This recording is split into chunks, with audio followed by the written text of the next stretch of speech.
and welcome to The Good Interview. I am your host, Colin Birch, and I am grateful enough to be hosting today's interview at Vale Golf Estate.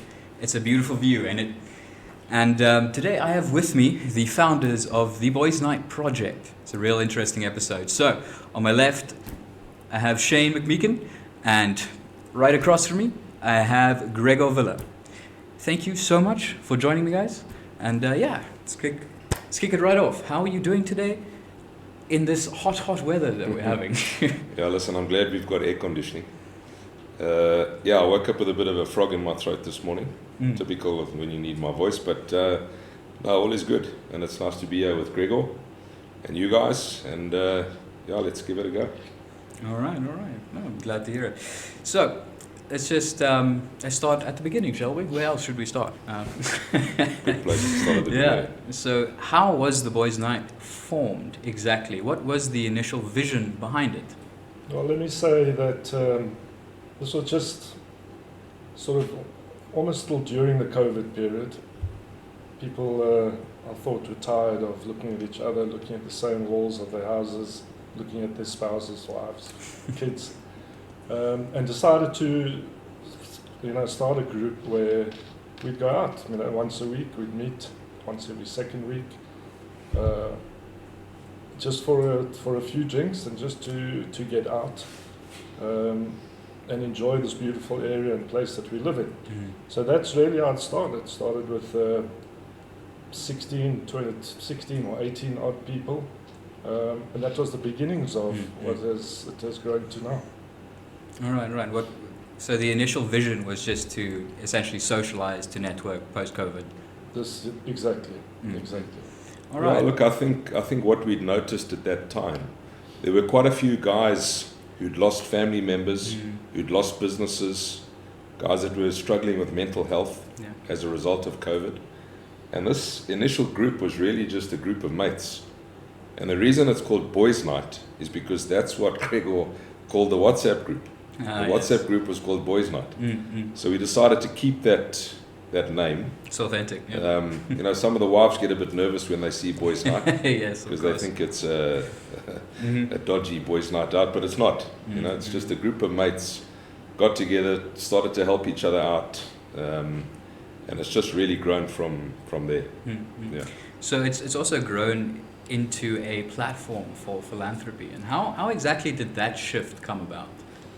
Yeah, look, I think, we began to realize the power of this group as it was growing and the kind of people that we were attracting to the group. Okay. So if you were to go into the database of the 260 odd members that we have, we've got doctors, lawyers, engineers, we've got retired guys, we've got guys that are unemployed, we've got a whole range of people that are on this group, sort of feeding off one another. And at some point we decided to have a golf day, which really was a social, Gregor, if you remember that very first one. It was just to get guys in a room and play golf, and we had it here at Vale. We had 40 players on that day. And I said to Gregor, why don't we try and raise a bit of money and see if we can't help out one or two local charities here. And on that particular day with 40 players, we managed to raise 40,000 Rand. Wow. And we helped out a small school. I think we helped out Cotlands, the baby sanctuary. And I think that really gave us a sort of sense of accomplishment, that with very little effort and with 40 guys, we were able to raise 40,000 Rand. Just like that, yeah. And then the golf day actually became an annual event. And we play for a trophy called the COVID Cup. Some people said, but how can you call a golf day after something so tragic? And I think the reality is it's a memory for all of us. So we've stuck with the name. We play for the trophy called the COVID Cup. And the last two golf days that we've had, we've raised in excess of 300,000 Rand on each day. That's incredible, yeah. Obviously the group's grown a lot more. We don't have 40 guys anymore. We've now got just over 260. It really has grown quite exponentially. So the businesses are supporting it. The sponsors that we have on the day are just phenomenal. Guys go home with a goodie bag from the golf day that's probably got about 5,000 Rands worth of stuff in it. And it's all contributions that have come out of the network from the guys that are involved in the various businesses that we have in the group.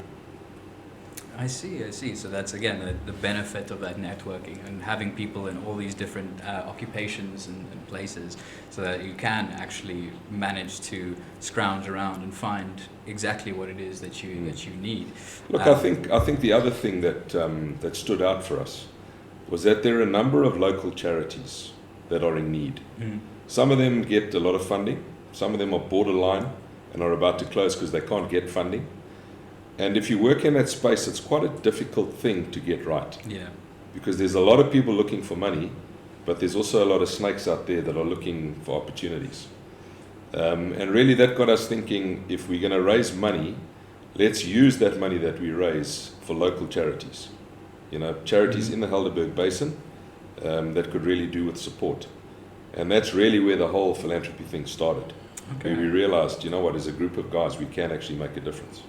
But at that stage, if I remind you, we also felt a need within the group to build a little reserve within the project that could help out guys in need within our own group. Okay. So at least there's a kickback opportunity for anybody who falls under hard times, a major accident, these sort of things occur more frequently than we care to think happens. about and wish.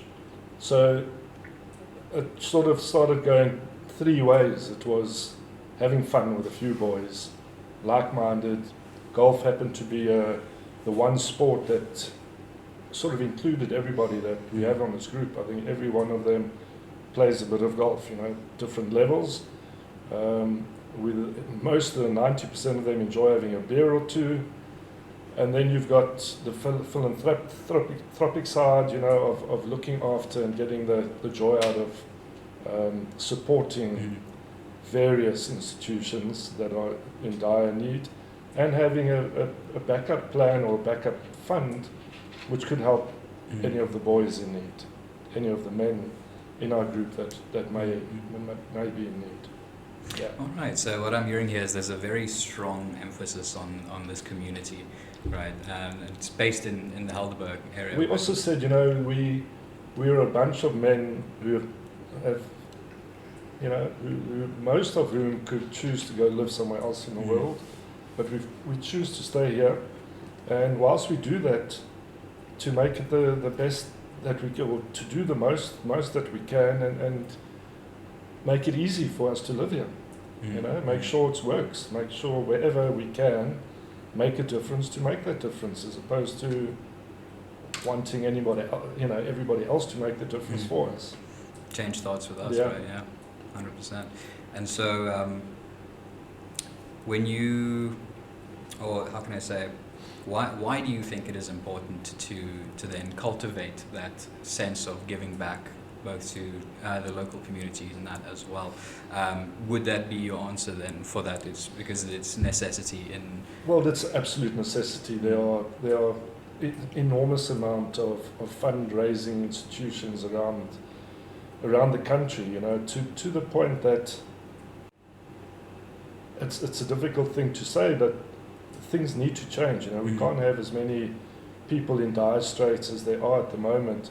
Not that we can change the world, but if our little bit can help change it, it's what people should be doing. This sort of group that we've established with very little effort, but with a fairly clear direction, should be established in every town or every small, Cape Town, going up the West Coast. It's doable, and it's not difficult to do. And a little and a little makes a lot. So we'll just carry on that venture and see, where we can make lives happier. That's beautiful. I think Colin, just to add to that, I mean, what we've noticed, even in this group of 260 guys, there's a handful of us that have an opportunity to be involved closer to the rock face than others. I mean, a lot of guys are still working 16-hour days. They haven't got time to focus on what's going on around us. And they look at us almost as a conduit. So they say, hang on, if I'm going to commit or pledge funds to this boys' night group, these are the guys that are going to administer the money, and we know that the money's going to go to the right place. Okay? And I think a lot of guys take comfort in that. because they can't be involved every day. You know, they might want to be, but they can't. Some guys also, that just don't want to be at the rock face. Yeah. They don't want to be looking at people that are battling with poverty and people that are battling drugs, drug addiction and other various things that go wrong in society. So we do become a bit of a conduit. Yeah. And the way we've done it so far, I mean, of course, we'd always like more funds to come in, but we've been very selective in terms of who we support, and we've been able to make significant difference already in the lives of a number of people as a result of it. All right, so then could I ask, how exactly do you guys manage the funds? How do you, what does the criteria look like for the causes you support, and how do you make sure the funds go to where they are going to be used most efficiently? So one of the guys that sits on the group with us is Tereo from Imibala. So we've been able to sort of feed off his experience in that fundraising space. And he helped us set up a criteria document. If someone is looking for funding, they make application to the Boys Night projects. And there's a whole pack of stuff that they need to fill in and comply with. So we look at their bank statements, we look at their financials, we understand exactly what that need is. And then we sit together as an adjudication board, and we decide, okay, these are the charities that we wish to support, which we think are most deserving of the funds that we have. We don't have millions and millions of rand. As I said to you, the Golf Days is probably our main, well, is definitely our main fundraiser. Yeah. And that's raising about 300 grand a year. And then we've got a few members on the group that chip in extra money. We've had a guy approach us fairly recently. He heard about what we're doing, so he's given us a couple of grand. Okay. And I think as word gets out there and people understand what we're doing, hopefully that just becomes a little more sustainable. And then we want to look at sort of 2 or 3 events a year. I mean, the one event that's in planning now is a musical event using local musicians, local artists. That's awesome, yeah. A couple of better known South African ones as well, the likes of Odd Matthews, Honor Carstens. Nice. We've done work with them already. And then a couple of local bands and musicians that live in the area. You know, the group Monarch. Yeah. Those guys. That's amazing. And Glaskas. I actually had a meeting this morning with Dion de Klerk. Really? And he's keen on putting a proper Boys Night music festival on. You know, which could be, you know, a great opportunity to raise funds as well. So in that space, we'd look at people from the group to assist us with sponsorship to cover the costs, and then whatever ticket sales we can make, that sort of money goes straight into the charity to assist us with our fundraising drives. Incredible. Okay, yeah. Seems like you guys have streamlined this process quite a bit We try. over the years. We try. Yeah. So also I wanted to ask, given your, as you mentioned earlier, right, the time constraints of the people within Boys Night Group and their reluctance or apprehension to work directly with poverty, how do you guys overcome these challenges to then make that impact? Yeah, look, I mean, I'm quite lucky that I've got a lot of free time. I retired in 2023, and I'm able to go out and see what's going on and where help is needed. And then I bring information back generally to Gregor and another guy, Wayne, who sits on the board with us. And then we discuss how best we can get involved to make a difference. And being all local guys on this group, a lot of information gets fed to us as to where the need is or where the need could be. And that's when we get involved. We go and do an assessment, we do a bit of a due diligence where we have to. And then we make sure that the causes that we're supporting are real, you know, not just pie in the sky type stuff. Of course, yes. Listen, getting the inclusion of everybody is almost impossible.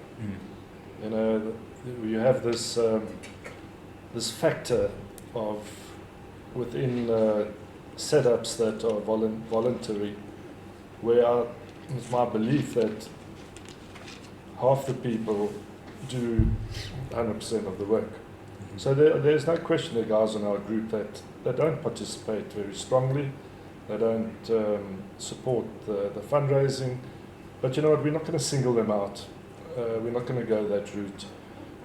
We may in time include a membership, And on that membership, it allows you to advertise your businesses, look for information, have that as a benefit for a few £100 or a few £100 a year, which immediately will include, or if somebody chooses not to, would exclude them. So if a guy can't afford a few £100, two brandies and cokes, then he'd be probably better off, not in the group.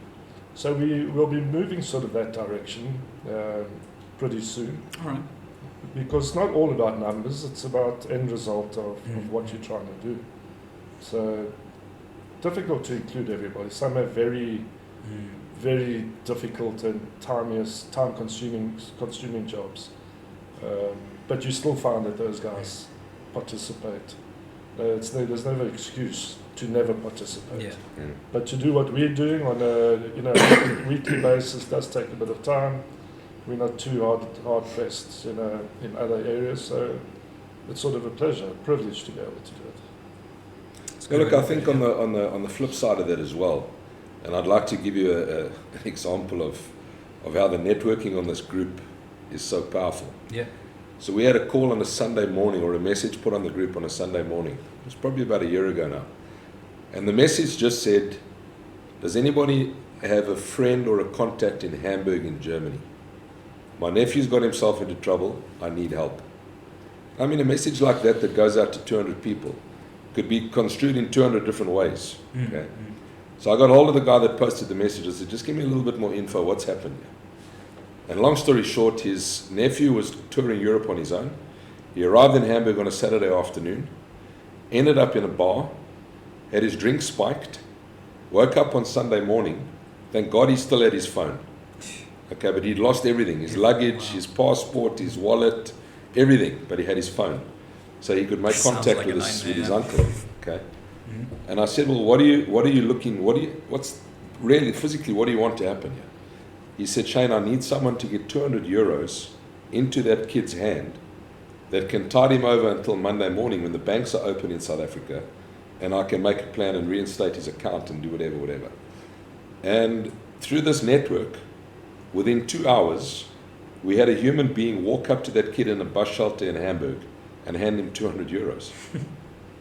I mean, that's like just unheard of. So you talk about community and guys wanting to help each other. And again, it was effortless. Because somewhere in this group, there's someone that's connected somebody knew somebody in some way to somebody that can deliver what someone's looking for. So we get lots of guys posting on the group, we're looking for there was one the other day, looking for an electrical engineer that works in the high voltage space. I mean, most of those guys have left South Africa. They used to work for Eskom. They've now gone to Canada and New Zealand or wherever they've gone. Wonder why. And yeah, exactly. And within a couple of hours, there was an answer. And the guy that was looking for assistance got helped out. And there's lots of that sort of thing that happens. Every day. That happens every day. Every day there's something on the group. I mean, Gregor, you can maybe think of some other examples. There's guys looking for tires for their cars.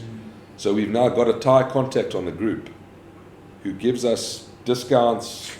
He's got lots of customers out of us. He's based in Cape Town, but he works in such a way that he often picks up our cars here, drives them to Cape Town, sorts out the tires, and brings the car back in the afternoon. Wow, that's really cool. And in return for the good service, he's getting access to 260 guys. And all of them need tires on their car at some point. Of course, yes. You know what I mean? So that's worked out quite nicely, yeah. Lots of little business opportunities that pop up. Guys looking for aluminium windows seems to be quite a popular thing. They're looking for someone to fit aluminium windows in their houses. And then you get 3 or 4 referrals that come in. And it just gives people an opportunity to engage with local customer suppliers that have got good reputations at the end of the day. Also, I can imagine it just in general, right? It reduces the amount of time that you have to be stressed and worried about having 100%. something happen. Right? Absolutely. So, Gregor, I wanted to find out, do you have any more impact stories from the Boys' Night Project's work? Well, some of the nice ones are the one-on-ones. Kids who've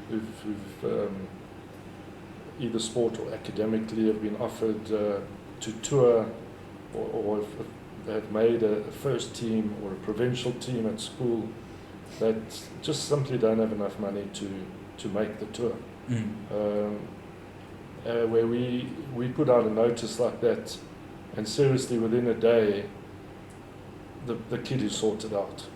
And that is often not out of our fund. It's often from individuals who just put in another 2, 5, 10,000 rand to get this kid up and going. And it's always nice to follow that, to see how the kid ends up. It's almost like an immediate feedback comeback. It's quite a nice feel. Often you're donating to institutions where you don't see the immediate effect of your efforts. Yeah. This way it's quite, and we have to limit it, unfortunately, otherwise everybody would be calling us looking for these donations, and we'll probably structure it going forward on a, you raise so much and we'll give you the balance, just to ensure that there is, that we take a decent or a better approach on these things. But that's always a feel good result in that. No doubt. And so I also wanted to ask you guys, what have been some of the most, let's say, rewarding or surprising aspects from your time with the Voice Night Project? Look, I would say those one-on-ones that Gregor talks about is right up there. I mean, most of us on the group have got kids. And we're fortunate that if our kids get selected to go on a tour, we're in a position to pay for our kids to go. So when you see these families that really battle to get a couple of rand together, to be able to help them out as quickly as we've been able to do so, the stress and the pressure that's taken off the parents, and the absolute joy that the child has that he's now going to go on this tour, I mean, that for me is probably one of the most rewarding things. I mean, I know how disappointed my kids would be if they couldn't go. So for these kids, I mean, they probably know that there's a very slight chance they're going to go. And yet we sort of come in almost like a big brother. And I think it's life-changing for some of these kids. I mean, it really is. And then in terms of the other sort of projects that we get involved in, so we've done a bit of work with Tereo School. Tereo is a school for street children. Yes. So we've put some money in there to assist them with the various things that they're planning. They've got a new school opening soon in Strand, yeah. And then another big one that we support is the family shelter in town. I mean, the work that they do there, they've taken in families that were desecrated by COVID. They've taken in families whose parents are drug addicts, but they've got kids and they're trying to get their kids through school and they don't have work and whatever. So we've got involved with them as well because we think that's quite a need in the community, is to just help those people on the peripheral, those people that are sort of skating on thin ice, just to try and give them a little kicker, get them out of that hole and give them a new opportunity. And I mean, if you go and spend some time down there, the lady that we work with is a lady by the name of Jo Swart. She's an incredible human being, and if you go and look at the work that they're doing there, again, it's very rewarding to know that with very little effort, we're making such a big impact on people's lives, and it's very, very rewarding. That's a beautiful thing. I mean, I was actually bringing it back to what you mentioned earlier with you, is that you feel like you might not necessarily be able to make the biggest of changes everywhere, but it's with the amount of people that you guys have, sometimes the smallest act is actually still worth doing. You never know the profound impact it can have, and especially when there's now 270 of you, even if not every single one of them contributes, but the more they do, the more positive that contribution is going to be, and the greater the impact in general. Sure. So I also wanted to ask you guys, what, in terms of success, short-term goals and long-term goals, what does that look like for the Voice Night Project? Are there any milestones you guys are hoping to reach? I think ultimately it would be nice to have one of the major companies in the country supporting this initiative.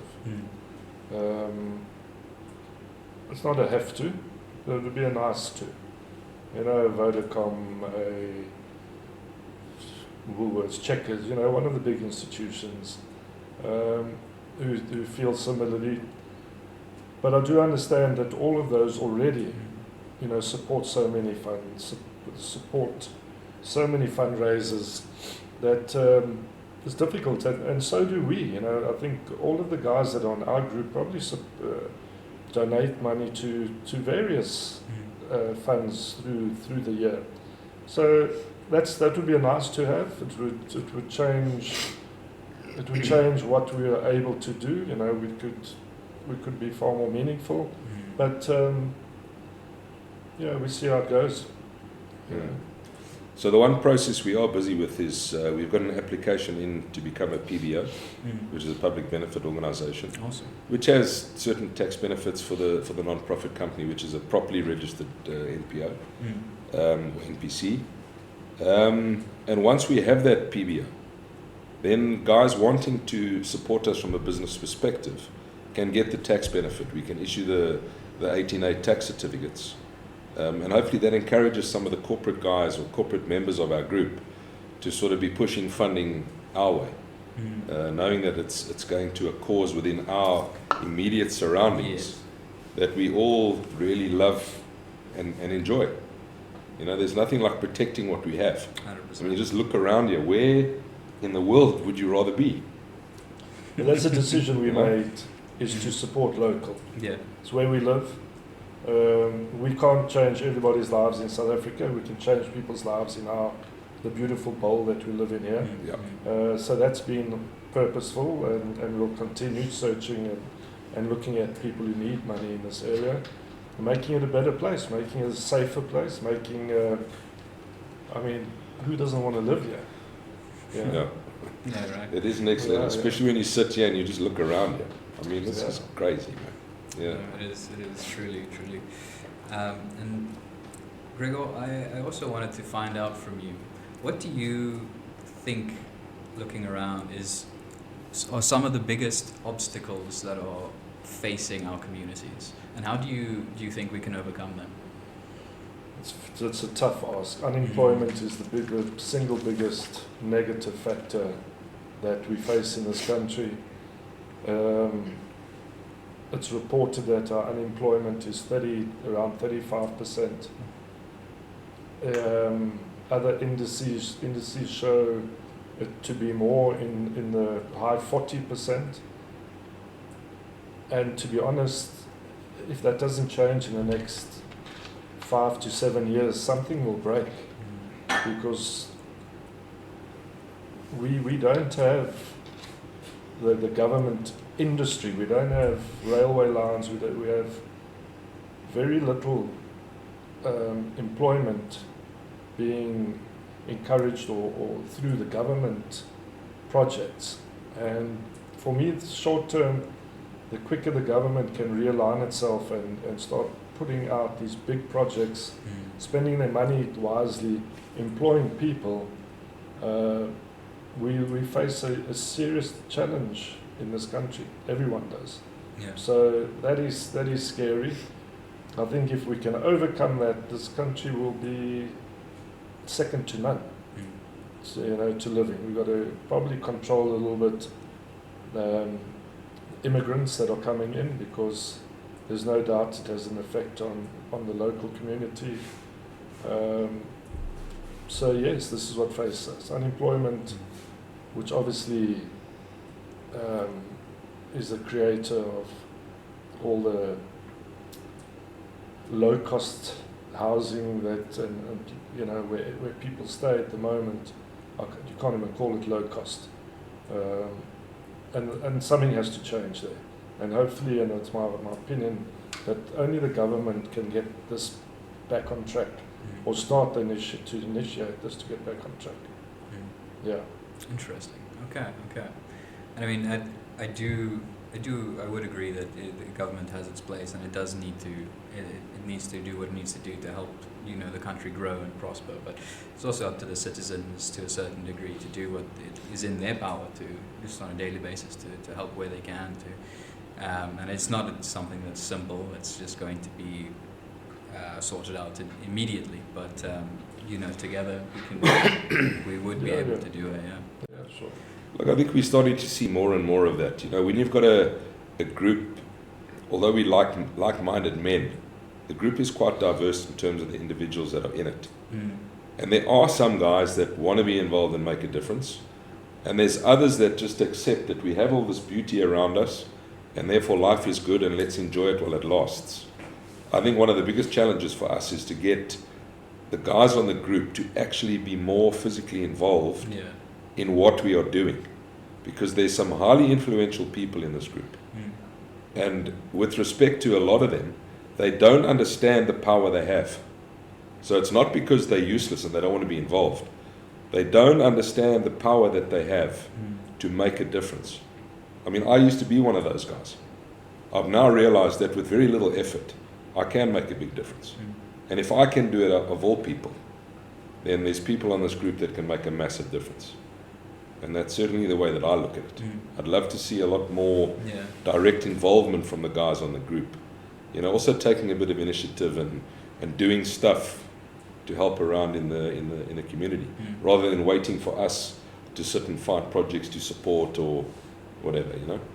And I think in time it'll come. The more the guys are understanding, the more exposure we're getting. You know, Gregor spoke earlier about something like this. It's quite possible to have multiple chapters of Boys Night. There's nothing stopping a group of guys in Stellenbosch from getting together and supporting local charities in Stellenbosch, or in Constantia for that matter, or in Hermanus, or wherever, you know. So I think as word gets out, we've got the blueprint. You know, it was like a startup business for us, really. We didn't know what we were doing when we started. And there's some days that we still don't know what we're doing. But we're winging it and it's working. And who knows, in 5 years from now, 10 years from now, this may well be something big and national. You know? That would be an incredible thing to see. It's quite possible, yeah. Yeah, just listening to the impact that you guys have already made here in the Helderberg area, to think of whether, you know, we could have chapters in various other places and see just how quickly and how easily the country could actually start to flourish. Look, I think the key is trying to find the jockey. Okay, I mean, it's easy what we do, but we've also got time. Okay, Gregor is still very involved in business and stuff, but he's a clever businessman. That's how he goes to work, in a pair of shorts and a t-shirt. So, you know, when I need him for something, he's available, and we can sit together and chat. And in these other communities, you've got to find those guys. Find the jockeys that are prepared to get their hands dirty and get involved in this kind of thing. They're ringleaders. Yeah. All right. So, I've thoroughly enjoyed this conversation. I love the idea of the Boys Night project. I love how you guys have implemented it. I love how it's been growing and expanding and just making an incredible impact here in Helderberg. I do, though, have one last question, which is, if you had one message for the broader community of SA, what would it be and why? I'd keep it very simple. We are here because we choose to be here.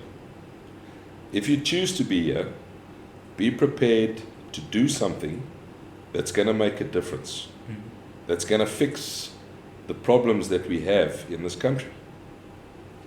It sounds complex, but it's not. If you just get out of your comfort zone every now and then, look for a project that you want to support that's going to make a difference, and go with it.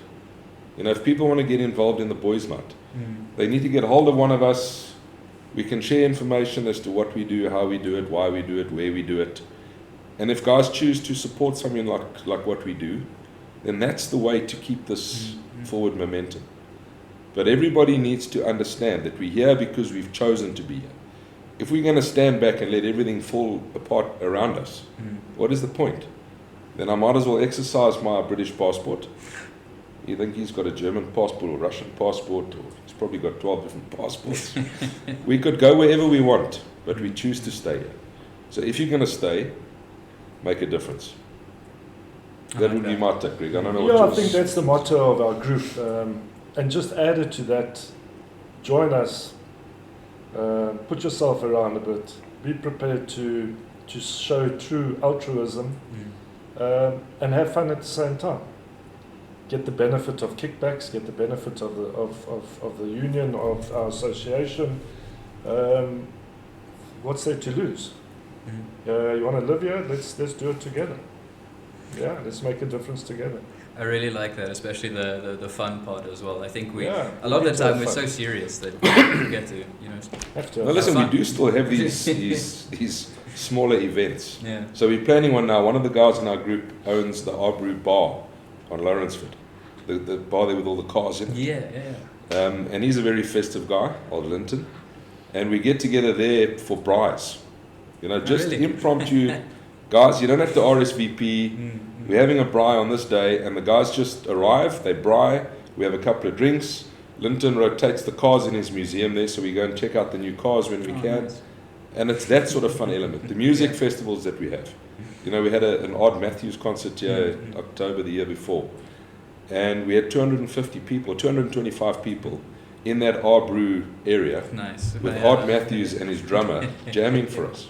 I mean, it was next level. Yeah, just that brilliant, sounds stellar. Yeah. And we try to find things that we can do. We want to maybe get a breakfast run running where guys that have got classic cars or motorbikes, whatever, can get together and take a ride down the coastal road and have a breakfast or, something like that. We try to keep it interesting. And then, of course, we have celebrity talks. So we've had John de Villiers, the Springbok rugby captain, come and have a chat with us. I'm busy with a couple of others. There's a marine salvage expert that's just crossed the Atlantic Ocean in a 110-year-old yacht. Okay, he's going to come and have a chat with us. Yeah. There's another guy by the name of Oscar Chalupsky. A lot of people don't know him. The multiple world champion paddle skier. Okay. He was diagnosed with a very rare form of cancer 5 years ago and told he had 3 months to live. He's still alive. You see. He's a contact of mine through school, and I actually spoke to him yesterday. He's quite keen to come to the club. We get 200 oaks in a room, and he's going to talk his life story. And guys like to hear these things. And there's other sports celebrities that we're busy engaging with as well. So we try to keep it interesting. We try to keep it fun as well. I think like you as well. Let's focus on the good. Let's focus on the happy. Let's focus on the positive, because that's what those are the drivers. You can sit back and be negative, and you can read the papers, and you can read whatever you want into it. It's your choice. Choose the right way. Yeah, no, the positivity just brings with it its own energy, and so it's much easier to continue that train than just being negative. But again, thank you guys so much. This has been an incredible conversation. I wish you and the Boys Night project in general nothing but continued success and prosperity, truly. And again, a great big shout out to Aaron Vale for allowing us to host the interview here. We couldn't be more thrilled. It's such a beautiful place. That's fantastic. All right. And well done to you guys. Well done to you guys for keeping things positive and focusing on that. Thank you very It's much. what people need. We People appreciate really need that. that. Yeah. Yeah. Especially young guys like yourselves. Us older toppies, we've done the long journey already. The fact that you young guys are doing what you're doing at your age, I think is testament to where you're going to end up. You're going to end up doing what we do. And that's great. To get young guys involved is always difficult. Well, well done. We can make a change and a positive contribution. We're happy to help. So. Fantastic. And also to our viewers, I can't forget our viewers, thank you so much for watching. We really appreciate you. You are our lifeblood. We couldn't do it without you. And let it be good. Let it be great. Let's have a great day. See you guys soon.